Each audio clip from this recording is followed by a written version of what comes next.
Hola, ¿cómo están? Bienvenidos. Esta es otra edición de Eduardo Ledesma Pregunta, aquí en el salón principal del Jockey Club Corrientes. Y hoy nos visita la doctora Marta Altave de Lertora, que es abogada y doctora en Derecho por la Universidad del Nordeste, magíster en Derecho Procesal Constitucional por la Universidad de Lomas de Zamora, jueza de Cámara de Apelaciones en lo Contencioso Administrativo y Electoral de la provincia de Corrientes, vicepresidenta primera de la Asociación de Mujeres Juezas de la Argentina, profesora titular de Derecho Constitucional de la Facultad de Derecho y Ciencias Políticas de la UNE, replicadora de los programas de género y trata de personas con fines de explotación sexual de la Oficina de la Mujer de la Corte Suprema de Justicia de la Nación.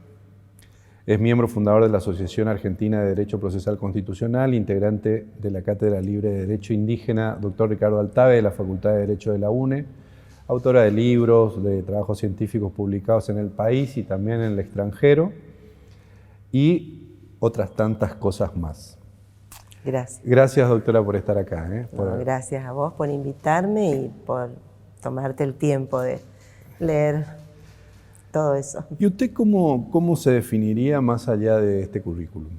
Yo me defino como una persona común, quizás con el aditamento de que creo que tengo un compromiso social. Un compromiso social porque tuve acceso a la universidad, por ejemplo, que me permitió vivir dignamente, ¿no?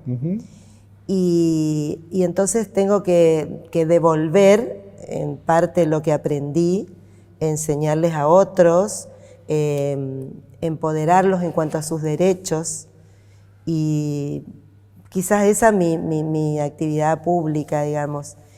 Y mi compromiso con ciertos valores y demás, porque vengo de una familia con valores republicanos, igualitarios, solidaridad, una serie de cosas, y me casé con una persona que comparte esos valores. Entonces también pude construir una familia a partir de esos valores. En torno a eso, claro. Podríamos empezar, si usted está de acuerdo, doctora, con conociendo un poquito el rol de la oficina de la mujer en la Corte y de la Asociación de Mujeres Juezas de la Argentina. ¿De qué se encargan esas instituciones? Sí. ¿Por qué son relevantes? Son muy relevantes. ¿Y cuál es el rol y en todo caso cómo usted llegó allí, no? Bueno, cómo llegué, voy a memorar a una muy querida amiga, Marta Elena Feris de Machado, que es prácticamente una de las socias fundadoras de AMJA Corrientes, con una María mujer Elisa de una Morilla, cultura enorme, extraordinaria y muy humanista también. Y entonces ella me invita a formar parte de la Asociación Argentina de Mujeres Jueces. Ya hace más de 20 años, ¿no? Ella es la que me lleva a esta asociación.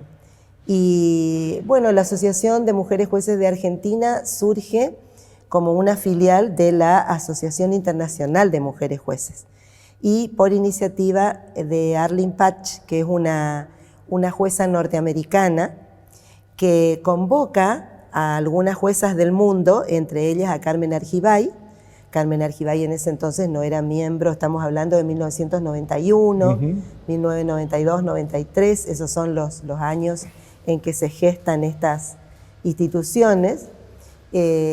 Argibay, que después fue la primera mujer, Carmen María Argibay fue la primera mujer designada por un gobierno constitucional miembro de la Corte Suprema de Justicia de la Nación, luego de 150 años en que la Corte Suprema no tuviera mujeres. Es decir, hubo una mujer, Margarita Arbúas, que fue profesora acá en sus inicios en la Facultad de Derecho de la Universidad Nacional Noreste, pero fue designada en un gobierno de facto.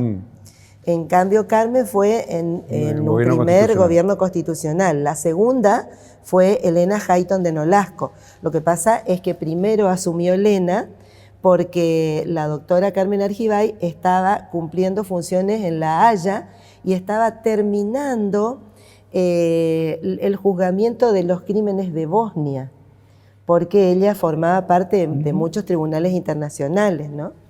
Bueno, volviendo a AMJA, a inicios de los 90, Arlene Patch, esta jueza norteamericana, convoca a Carmen Argibay porque se habían cumplido 10 años de la CEDAW, de la Convención para la Eliminación de todas las formas de discriminación contra las mujeres en sus relaciones interpersonales. Es el nombre de la convención, internacionalmente conocida como CEDAW, que es un instrumento jurídico de Naciones Unidas. Y resulta que ninguno de los gobiernos había hecho prácticamente nada en el mundo para erradicar estos estereotipos de género que provocaban violencia y desigualdades en las mujeres. Entonces la convoca para formar la Asociación Internacional de Mujeres Juezas, con el compromiso de que estas juezas, a su vez, formaran en la Argentina las filiales. Bueno, acá se inicia con Carmen Argibay, la doctora Jayton de Nolasco, Gladys Álvarez, la doctora María Luisa Lucas, que falleció el 12 de febrero de este año, con 91 años, siendo presidenta del Superior Tribunal de Chaco, y entonces forman la Asociación Argentina. ¿Y cuál es el objetivo de nuestra asociación, de la que tengo el honor de ser vicepresidenta en este momento? Es la de promover la realización de los derechos humanos de las mujeres, entendidas, mujeres adultas, mujeres mayores, niñas, adolescentes, promocionar en todos los ámbitos y promover las políticas públicas, la ejecución de políticas públicas que fomenten la igualdad en el goce de los derechos de las mujeres. Por lo que usted relata, estamos hablando de 1980, 1990, sí.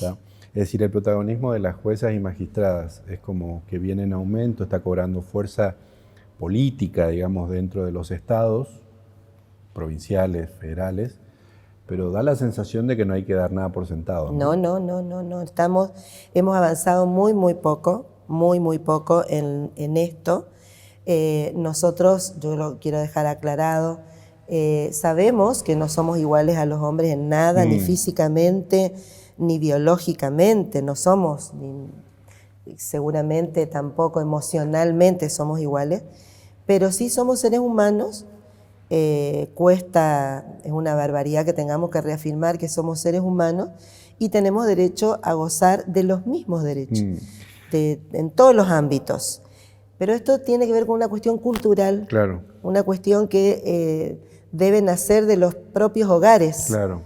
Sí, la educación temprana y todo la educación, eso, ¿no? La erradicación de los estereotipos de género. Exacto. Eso es importante. Pero sí. También en los ejemplos, ¿no? Y la Corte Suprema hoy es 4-1 sí. Y en Corrientes hubo una mujer jueza, ministra del Superior Tribunal de Justicia hace tantos años. Muchísimo. Y hace tantos años que no hay ninguna mujer en la Corte local. Así es. ¿Cómo? Desde el año 1994, 1999. Fue Fagalde de Duhalde. Fagalde de Duhalde. Pero la primera mujer que llega al Superior Tribunal de Justicia de Corrientes, recordemos que Corrientes es una provincia preexistente, o sea que aún antes de la Constitución, que tiene más de 150 años, ya existía Corrientes. Corrientes dicta su Constitución en 1821. Así es. Y la primera mujer que llega al Superior Tribunal como fiscal del Superior Tribunal es la doctora Piloni de Sierra, María Delfina Piloni de Sierra. ¿Y cómo abordan ustedes ese tema? Porque en la justicia sí. hay como mayoría de mujeres sí. En las bases y en los sectores intermedios, pero... Bueno, a eso se llama el techo de cristal. El techo de cristal porque tanto en el ámbito privado como público es muy difícil que a las mujeres, por estos estereotipos sociales, se les den lugares de decisión, lugares importantes de decisión. Y lamentablemente, por ejemplo, circunscribiéndonos a Corrientes, la decisión de que haya mujeres en el Superior Tribunal es una decisión política. Así es. Porque quien decide es el gobernador. Exactamente. Entonces no hubo voluntad en los gobernadores, desde 1999 en adelante, no hubo voluntad de poner mujeres en el Superior Tribunal. Más allá de lo que dicen, digamos. La voluntad política no existe. Bueno, yo tampoco escucho que digan mucho, ¿eh? La verdad es que no escuché mucho. Bueno, en el último tiempo como que está el tema en agenda, pero está el tema en agenda solamente. Ahora, doctora, ¿por qué es relevante socialmente que las mujeres accedan a esos lugares? Bueno, es muy importante porque representamos más del 50% de la población. Entonces, imagínese que no es lo mismo la mirada de un hombre respecto de un hecho donde es víctima una mujer, por ejemplo, o cuestiones patrimoniales en el matrimonio. Vamos a tomar esto para no tomar lo penal, que quizás es de lo que más se habla. Pero pensemos en el hombre. ¿Qué se piensa del hombre? El hombre tiene que ser proveedor, ¿no es cierto?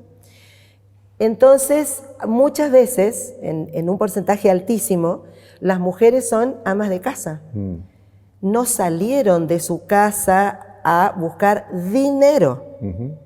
Ahora, tuvieron que cocinar, atender los hijos, limpiar la casa, lavar la ropa del marido para que él salga a procurar el dinero.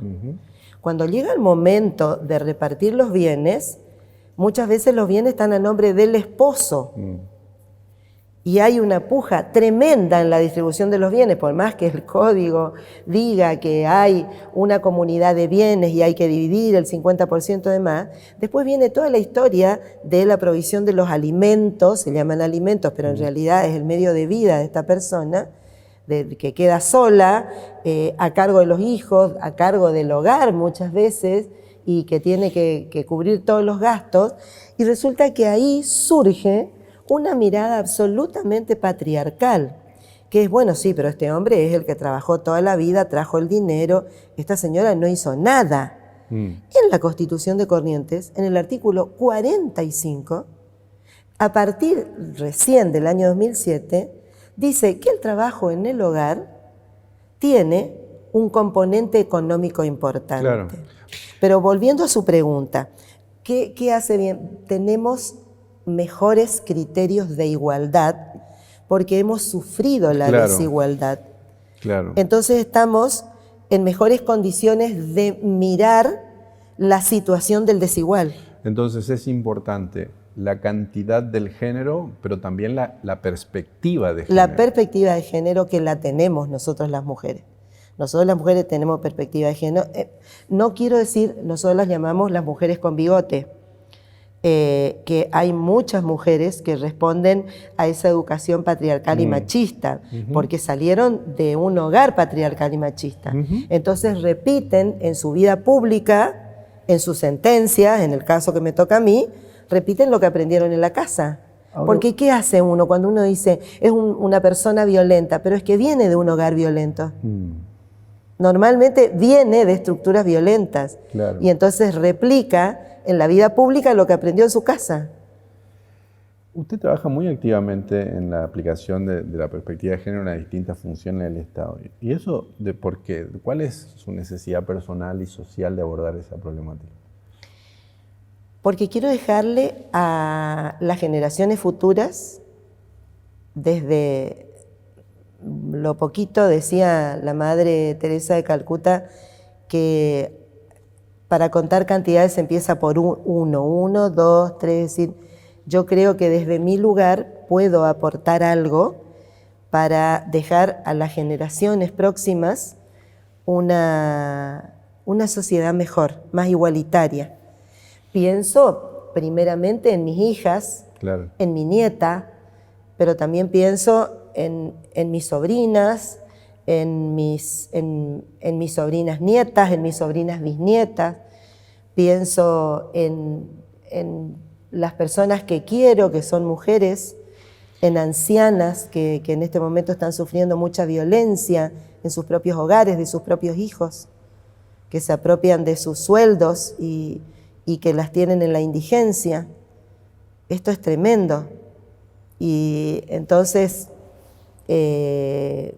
creo que yo que puedo hablar, que puedo hablar porque soy vicepresidenta de AMJA, porque soy profesora de Derecho Constitucional, formadoras de demócratas, porque los abogados tienen que ser demócratas y tienen que creer en la igualdad. Entonces yo tengo un compromiso moral conmigo misma, que es la de enseñar y marcar las desigualdades.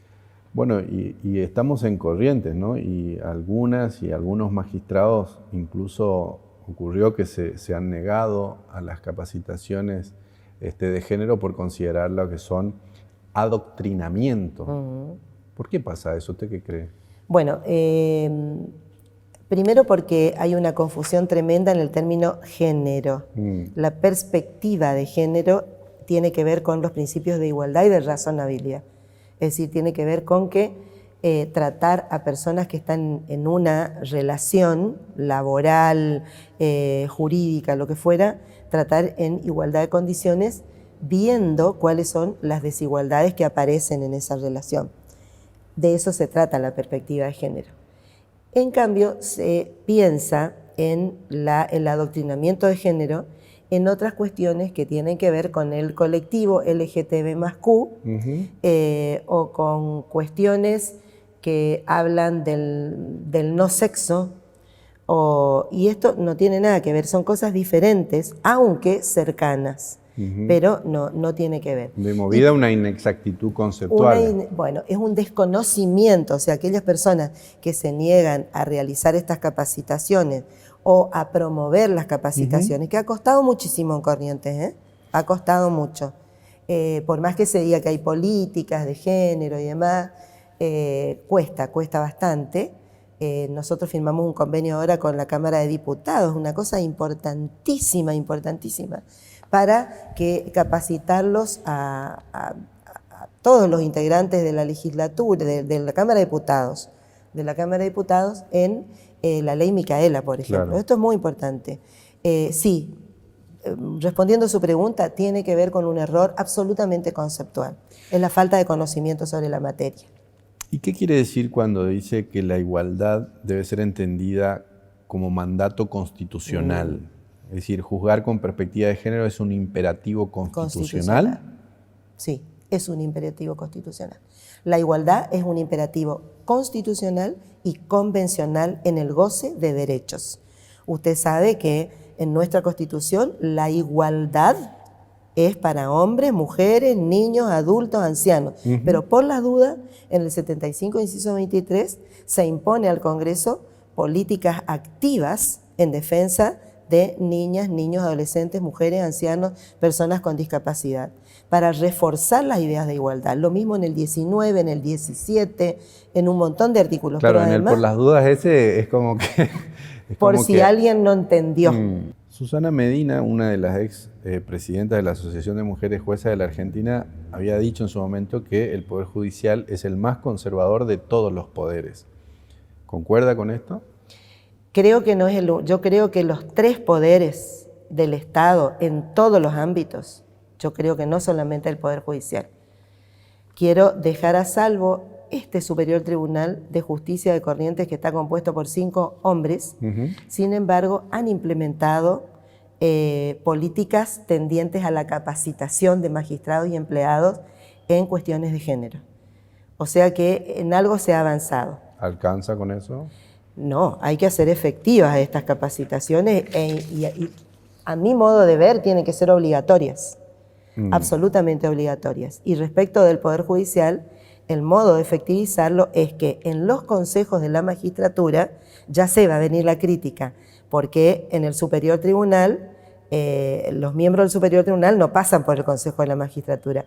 Es una decisión absolutamente política. Propone el Ejecutivo y presta acuerdo el Senado, o sea, gobernador y Senado, y punto, se terminó. Pero si en los consejos de la magistratura, cuando se toman exámenes, se pide capacitación en género, yo creo que la cuestión se va a modificar. El Poder Judicial, el Poder Ejecutivo y el Poder Legislativo, a mi modo de ver, en todos los niveles, el nivel nacional, provincial, municipal, son conservadores, porque las estructuras políticas son conservadoras. Le doy un ejemplo. El otro día el presidente Fernández, y no es política partidista ni nada, pero un ejemplo reciente, puedo dar muchos otros, el presidente Fernández convocó a los más importantes empresarios de la Argentina. ¿Usted vio la foto? Sí, no había una mujer ahí. Ni una mujer, y hay importantísimas empresarias argentinas. Lo interesante es que fotos como esas hoy ya no pasan de largo, ¿no? No, no pasan de largo. Nos pasó el año pasado a nosotros en la UBA, en el Congreso Iberoamericano de Derecho Constitucional. Le voy a mostrar después la foto. Yo soy la única mujer. Las estructuras son conservadoras. Y son las que terminan condicionando. Son las que tienen los poderes de decisión. Claro. O sea, lo importante es que haya mujeres en los lugares de decisión. Doctora, usted... Que haya mujeres, perdón, con perspectiva de género. Claro. Porque vuelvo a decirle, hay mujeres con bigote. No se olvide. Hay mujeres que son más patriarcales y más machistas que algunos hombres. Al referirse a uno de sus fallos, usted había participado por una cuestión de cupo hace un tiempo en las listas para elecciones aquí en Corrientes. Usted fue bastante categórica señalando que los partidos, voy a leer, los partidos políticos respetan el cupo, pero se juega como un techo y no como un piso. Sí. Es decir, es como que hay que cumplir, pero lo cumplen mínimamente. No hay una cultura política igualitaria. ¿Es así? Y no hay. No hay. Los partidos políticos son ultraconservadores en ese punto. Y le digo más, ese caso que usted al que alude es un caso judicial que me tocó resolver el año pasado y hubo una confusión tremenda porque no era una cuestión de cupo la que había que resolver. No era un tema de cupo, ni siquiera de paridad, sino que era una obligación constitucional que tienen los partidos políticos de incorporar mujeres en los cuadros partidarios, pero también en las postulaciones a cargos electivos. Usted no va a ver en la boleta de ningún partido político que una mujer encabece la lista. Entonces, ¿qué ocurre? Cumplen con el cupo, porque hay un decreto reglamentario que se repite en todas las provincias. Este es un caso local, pero se repite a nivel nacional y a nivel provincial, en todos lados, y a nivel municipal. Se reglamenta y se dice, bueno, si hay que cubrir 2 lugares, la mujer puede ir en el primero o en el segundo lugar. Por supuesto que va a ir al segundo lugar. Entonces, después, cuando se practica el don, ¿qué pasa? Un código de reparto. Claro, hay que sacar el cociente electoral. Cuando se saca el cociente electoral, o sea, el numerito por el que hay que dividir, entran los primeros, pero no entran los segundos ni los terceros. Claro, y ahí se desvirtúa el... Totalmente. Nosotros tenemos en Corrientes consejos deliberantes compuestos por mujeres solamente. O miremos la legislatura local. Hay muy pocas mujeres. Claro, el cupo no, ni siquiera se cumple el cupo. Porque se licúa el cupo con el don. Pero si hubiera, supongamos que hubiera paridad de género, va a pasar lo mismo. Porque si no hay voluntad política, no hay decisión política de los partidos políticos de poner mujeres encabezando las listas de candidatos, nunca van a entrar las mujeres. Bueno, y a propósito, le voy a hacer las últimas 3 preguntas. ¿Usted qué piensa de la ley, de la eventual, se está discutiendo de nuevo, una ley de voto joven y de paridad de género? Estoy totalmente de acuerdo. Por supuesto que debe haber, ya a esta altura. Estamos en el 2020. Es una barbaridad que ya no tengamos. ¿Por qué? Porque el artículo 37 de la Constitución, en la segunda parte, y de la Constitución Nacional, que es obligatoria para todo el país, dice que debe haber igualdad real, real, la palabrita real, de oportunidades en los cargos electivos entre varones y mujeres. Y esa misma fórmula se repite en la provincia de Corrientes, en la Constitución de la provincia de Corrientes, que para reforzar en el artículo 45 dice que no puede haber ninguna diferencia entre varones y mujeres en ningún ámbito. Esto es novedoso, yo lo llevo como bandera a todo el país y al exterior a ese artículo 45 de la Constitución de Corrientes, pero no tenemos una ley de paridad de género. Y en las discusiones álgidas... Y del voto joven. Como por ejemplo la del aborto, ¿cuál es su posición? Bueno, ese es un tema en que prefiero no contestar, pero no contestar porque yo sé que tengo poco tiempo y tendríamos que hacer todo un programa de eso. Entonces yo le podría explicar bien sobre qué puntos estoy de acuerdo y sobre qué puntos no. Bueno, pero lo que le voy a decir sí. es que el artículo 86, segunda parte del Código Penal, desde el año 1921, establece que la mujer embarazada como resultado de una violación, y no es necesario que sea de mente idiota, sino simplemente que sea violada, tiene derecho a que se le practique un aborto que no es punible. Eso, lamentablemente, ha sido totalmente desvirtuado en nuestro país, bueno, en la Argentina. Queda hecho ese compromiso, ¿no? Sí, cómo no. Ahora, yo mencionaba al principio, y usted es integrante de una cátedra libre que tiene del doctor Ricardo Altave, ¿no? Que es su hermano. Mi hermano que fue su menor. hermano. ¿Qué es esa cátedra? ¿Y por qué se creó? ¿Y por qué lleva el nombre de su hermano? Muy bien.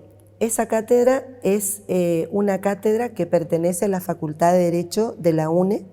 Está creada por 2 resoluciones de Consejo Directivo en tiempos en que una mujer, Verónica Torres de Brear, era la decana. Y continúa con esa política el actual decano, Mario Villegas, muy comprometido con la igualdad en todo sentido, y tiene como objeto procurar que los pueblos indígenas sean autónomos en su toma de decisiones. ¿Y cómo actúa la facultad para lograr ese objetivo? Enseñándoles sus derechos, capacitándolos en lo que es las normas jurídicas nacionales e internacionales que hablan de sus derechos y los mecanismos jurídicos a través de los cuales pueden hacer efectivos esos derechos.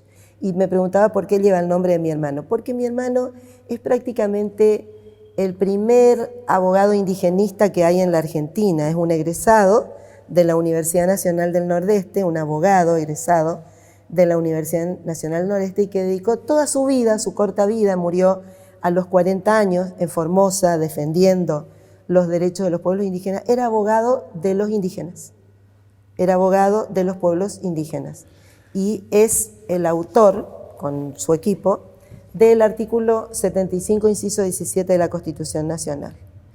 Y ahora ese tema surgió de nuevo con el COVID y las poblaciones indígenas tremendo, del Chaco, ¿no? Sí.